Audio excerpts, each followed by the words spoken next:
Welcome to Pick Yourself Up. I am Asik Habtold, your host. Today we're going to talk about academics. We have a special guest in our studio. His name is Dr. Teylama Miabey. He is an assistant professor at the University of Washington, D.C. He used to be also a lecturer at Howard University. Today we're going to talk about his experience and also what it takes to become an academician. Some of you may want to really pursue that line to become a professor, a lecturer, and so on. Or some of you may want to really succeed in your postgraduate studies. So his experience going to help you a lot. Thank you very much, sir, for coming.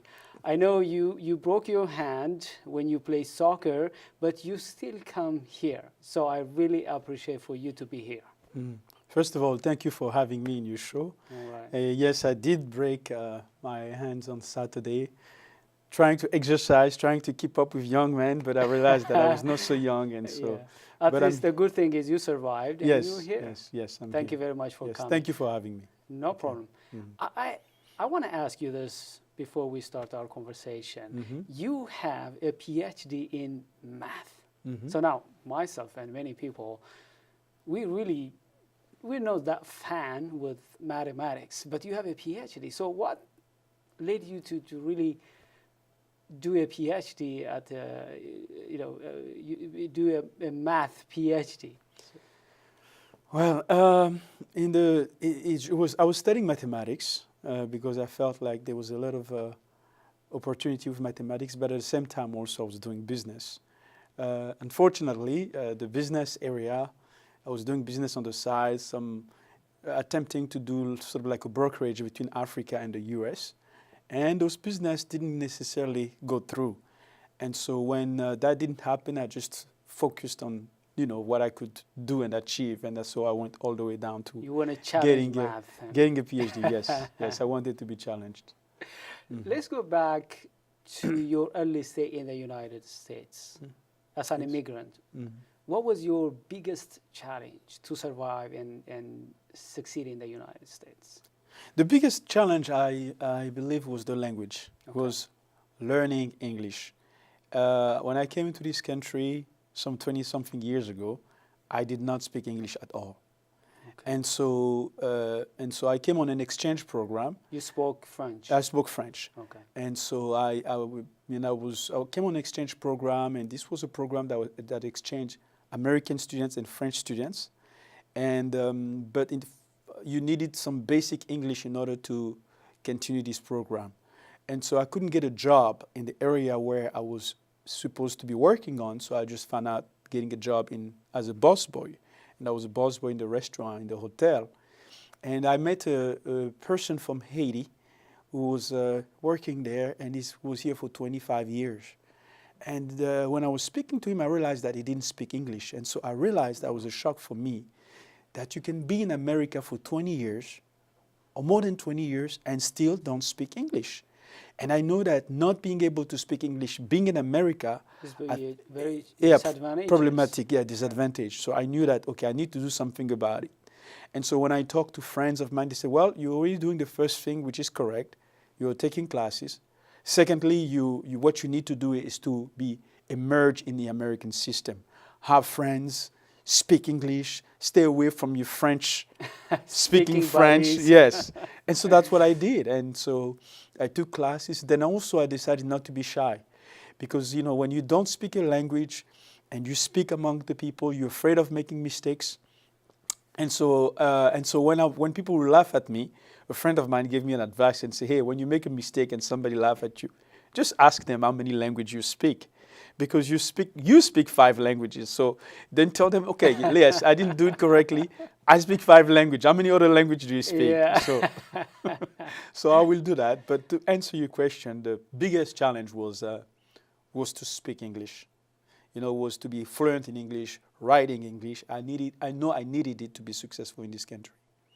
So if somebody want to really to succeed in the academia, if they want to, for example, be a lecturer or a professor, what are your experiences? What it takes to become, for example, somebody to be an associate professor or an assistant professor? Mm-hmm. First, I have the impression that people who want to be in the academia compared to people who don't want to be in the academia are very small in number. Yes. So I would like to talk to those bigger group, people who do not want to be in academia, who may not have the proper education, who need to need to push themselves as they want to become educated. But just to answer the question and focusing on those who want to be in the academic, first of all, I think it's important to know at an early age, early stage, I should say, what you want. Why you want to be a professor? What's the purpose of you wanting to be a professor or getting a PhD? I think when you can answer those questions, that's the first steps. Because it's don't get a degree, and once you get the degree, and then you realize that this is not what I want to do.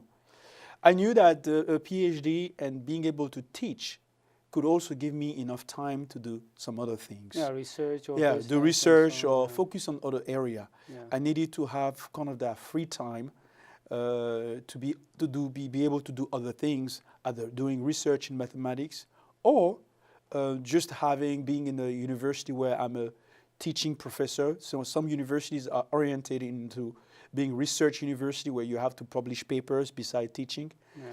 And some other universities are focused on just the teaching. And you do other things beside teaching, but you still have some time to basically focus on some other areas like that business or politics. So I wanted to be in the latter, in the way where I'm teaching at some schools and I'm doing maybe some research, but I'm having enough time to do other things on the side. We're going to come back to talk about that, your extracurricular activities, beyond college, teaching your students and so on. I just want to ask you one question about people who really hesitate to pursue education. As you said, there are very few people who want to really pursue that line where they want to become a lecturer. But what about people who don't see the importance of going to college, for example? They have some kind of skills, they have jobs, but they don't want to pursue further their education. Do you have any advice to them? Well, now each case is different, but I believe that education is the key to success for most people. I mean, maybe some people are already gifted in doing business and they may not need a degree because they're already making enough money. But for most people, most immigrants who come in this country, who can go to school, education, I think, is the best way to achieve success in America. And remember, this is the land of opportunities. But one have to be able to speak the language and write the language. So, you have to go to school because you need to speak English. If you're coming here from Africa or from any other places that are not English-speaking country, you're coming here probably as a disadvantage in terms of your language. So the key thing is first to learn the language. Once you've learned the language, I think education is the only way to be successful. I mean, it's not the only way, but it's one of the strongest way that brings success. Yeah, I agree with you because think about this. You are an immigrant here. You may not have a lot of competitive and comparative advantage because you are a stranger to the new culture. Yes. But if you have education, at least that adds your chance to be successful, to compete with Americans, for example. That's an additional advantage for you to be hired by companies and so on. So I strongly encourage people to really go to school. There are a lot of opportunities, and I'm going to have interviews with people who are going to give them more specific information about how to go to college, how to get funding and so on in the future. So let's focus now about your extracurricular activities. Yes, before I just want to add that little part before we go there, that America has, you don't have to go to get a PhD. Yes. PhD it's a research degree. It takes time, 8 years minimum, sometimes a little bit less, but it can take a very long time. Yeah. But you have other areas that you can focus on. Get a certificate into cybersecurity. These areas like cybersecurity, computer programming. There's some areas that are out there that where you can do a 6-7 months intensive course it could be database, and then you get a degree, you get a certificate, then you start, you can get a job that will give you even time to take a higher and higher level of degree or at least certificate. So that means that education always gives you area to improve yourself and move forward.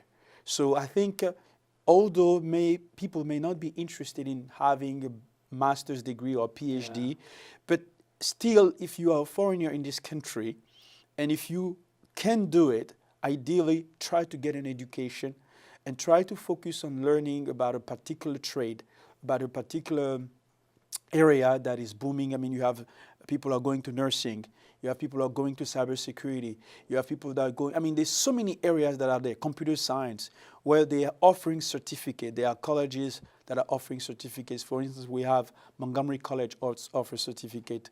The UDC Community College offers some certificate. Those are programs that most of these young people who are coming into this country, they can focus on, instead of just getting a job at 7-Eleven and you just work and work and work.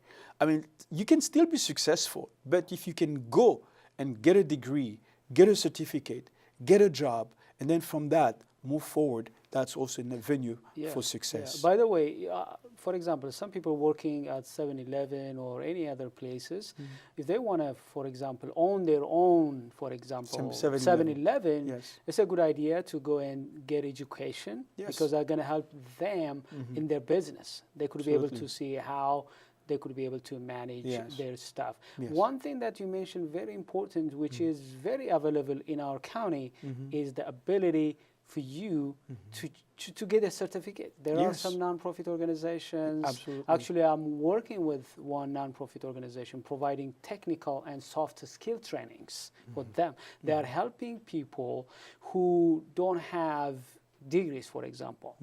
They just help them to get certification in IT, equip them technically and soft skill wise, and help them get jobs. I mean, so many people, they change their lives, like from getting paid like 20,000 per year up to 50,000 and so on and so forth. So they don't need really to go first to get their degree or master's. Yes, certificates are very important. And the good thing about now, I just came back from Texas.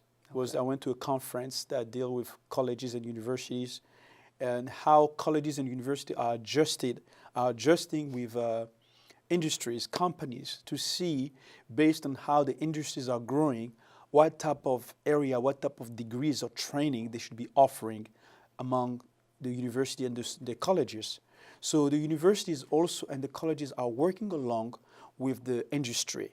So there are plenty of area, plenty of topic there where somebody can get a certificate, and as you said, you work at 7-Eleven, you make maybe $15 an hour. That brings you approximately to $30,000. You take 6 months, you get a certificate in database. You start at $65,000, and you don't necessarily have to have, a bachelor's degree. You just have to get those certificate and, get to learn English and write English properly. Because if you go to a job, you're going to have to answer emails, so you have to have some basics in English. So that's what I'm saying. That's why we said that English is a key also, because once you get a job, right, you got the skills, but once you get a job, somebody's going to send you an email. You're going to have to respond let's properly. take a very quick break. Yes. And we'll get back. Okay. Dear our viewers, let's take a very quick break and we'll be back. Stay tuned.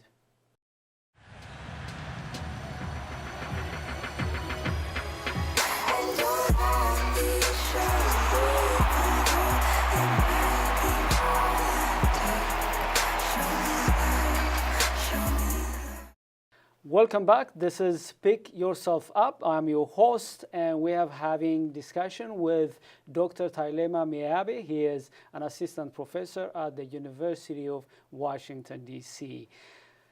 Let's continue our discussion. I know we have been talking about your experience as an academician. Now, let's talk about your extracurricular activities. What do you do when you're not at your university? Okay. Well, I do a lot of important things.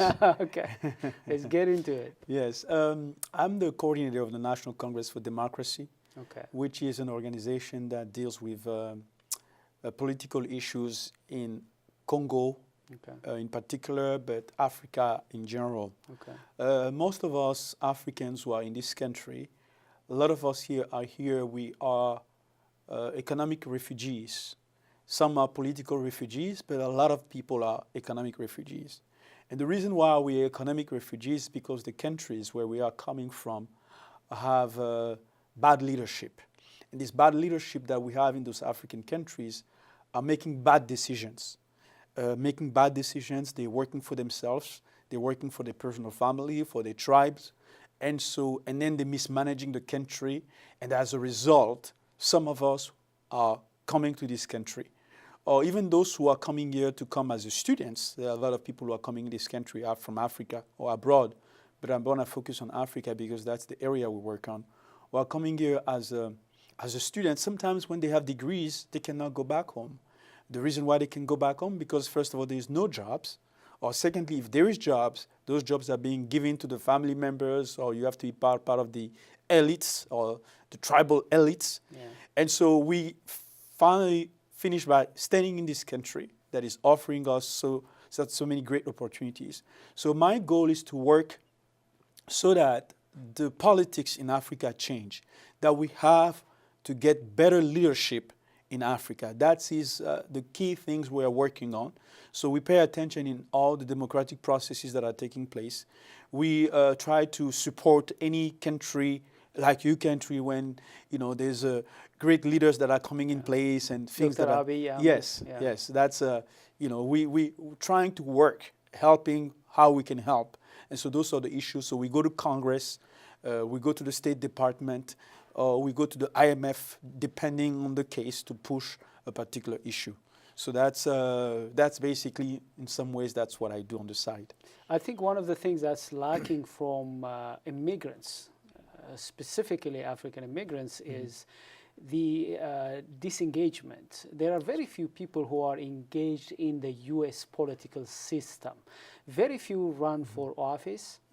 Very few run, for example, for Congress or Senate, or I don't even remember anyone in the Montgomery County, for example, running for an office. State Department. But what about engaging in the US's political system to have impact back in Africa and also here in the United States? I mean, the better Africa is, the better for the United States too, because many people could be able to invest in Africa if we have democracy, peace, and stability. So the question now is, what kind of Africa do you envision?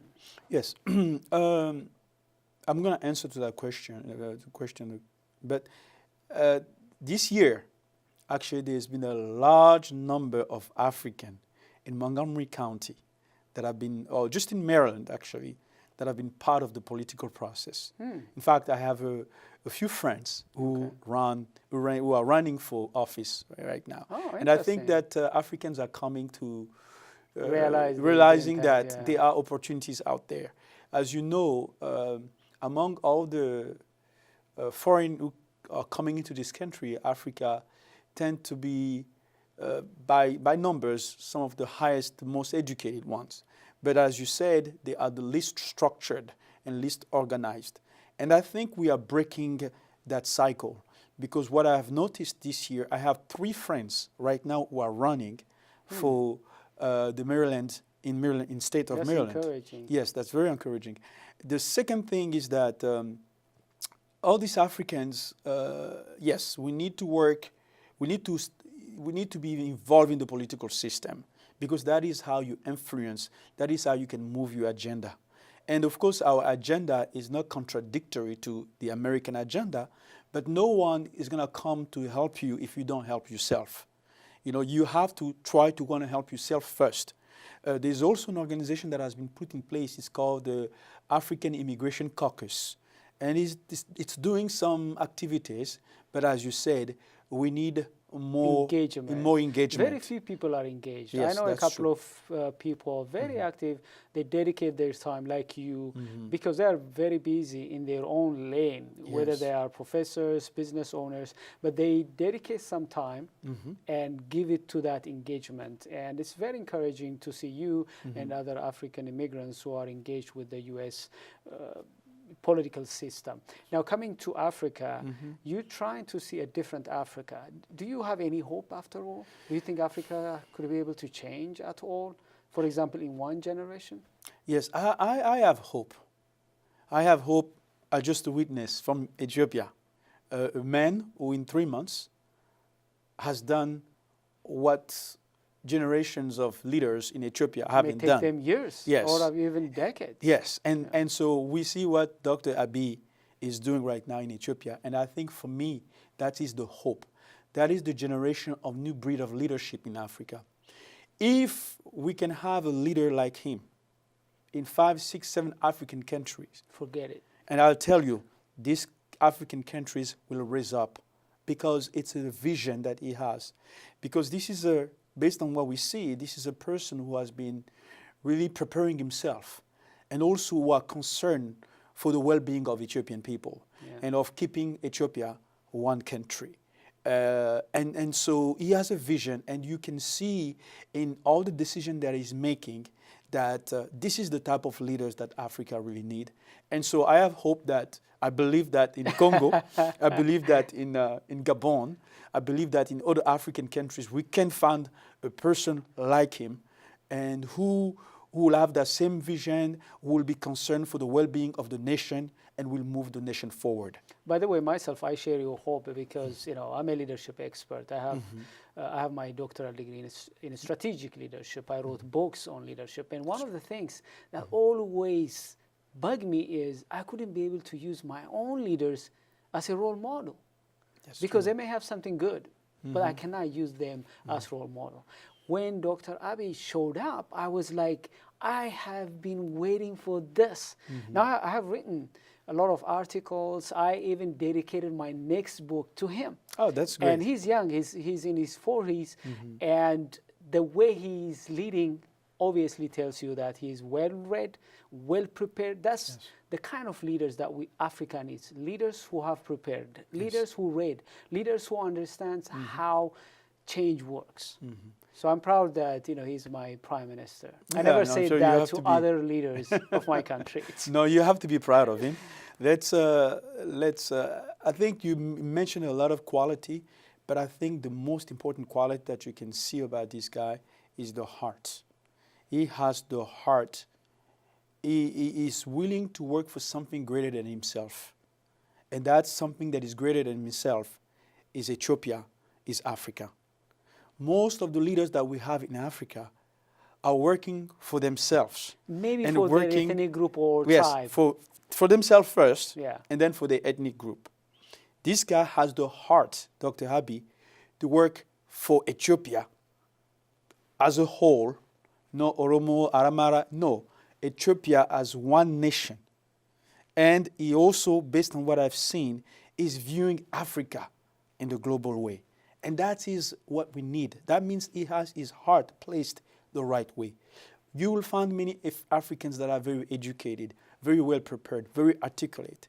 But the heart, the love of the people, the desire to work for something greater than yourself, it's not there. And so what we need in Africa is to have leaders that are willing to work for something greater than themselves. It's not about them. It's about the people, the generation they're going to impact.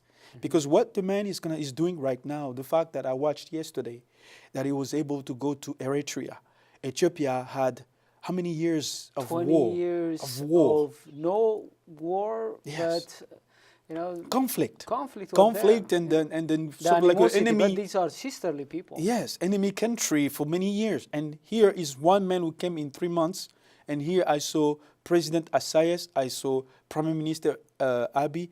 I was almost in tears, simply because I see this is a man who has a vision, but he has the heart of trying to bring people together and work for one common cause, is the betterment for mankind. Yeah, by the way, in this show, I'm sure that there are a lot of immigrants, people who aspire to lead, aspire to serve. So we're talking about a key component of leadership, which is about knowing your purpose. Absolutely. And if you really know your purpose, your passion, which should be beyond your personal interest, you should be able to have a bigger picture. You should have the people that you serve in your heart, and you should have their best interest in your heart. So wherever they are right now, my viewers, they may not be politicians. They may not run for Ethiopian leadership. They may not run for politics. But wherever they are, whether they are business owners, whether they are academicians, it must be their passion. They must give their heart to what they do. If they do that, I don't think they go for corruption. I don't think they're going to give their less competent service and so on. Because once that's your passion, that's your fulfillment. You want to give your best, and that we have seen from Miabey, and we need to duplicate that kind of leaders in Africa and also among the immigrant community here in the United States. Yes, the immigrant community in the United States definitely needs to get more organized, especially the Africans. Of course, everything takes a personal preparation first. But I think politics is not for everybody. Yes. There's a French philosopher who stated that, well, I know I can translate that in English. He says, "La politique est un sacerdoce pour le peuple." I don't have any clue what you said. So politics is basically a spiritual, religious service to the people. It's a service. So, and when you are a man, you got to know yourself. Which heart do you have? Yeah. Do you have the heart of service? Because you can be educated. You can be well-read. Well-orator. Yes, well-speaking so person. Yeah. But do you have in you the heart of service? Are you the type of person who will sacrifice time and effort to want to make sure that nobody in some village in Ethiopia or in Congo is not going to miss food? Are going to work hard to build schools all over the place? See, that's a heart. Just like you bring it here. We are many Africans here. How many of us are interested in seeing a better community of Africa? How much sacrifices are we doing to try to help the community? Most people are self-centered, self-oriented, and their activities for me. I have to work for me. That is where they go. But the people who are in public service, people like Dr. Miabey, they have to have in them the notion or the personality of a servant. And not everybody has that. And so when you want to go into public service, and then when you start looking for your own self, that's not the area for you. In fact, Plato wrote a book, The Republic, where he talk about the ideal candidate to run the state. He called that the philosopher king. Is that person who comes with a serving heart to try to serve his people and raise and get a betterment of people of his nation. Yeah, by the way, we're running out of time, yes. But I know what you mean. For example, when people tell me that I want to be a nurse, I tell them that, do you have a heart for service? Because you cannot become a nurse like that. You cannot just say, I want to be a politician, unless you have that service in your heart. Exactly. I really enjoyed our discussion on behalf of our viewers. Yes. Thank you, sir, for coming here. Thank you for having me. Wonderful, passionate discussion. Okay. Thank you once again. Thank you. Dear our viewers, this is my hope that you enjoyed our discussion. Until I see you next time, have a wonderful time. Thank you for watching.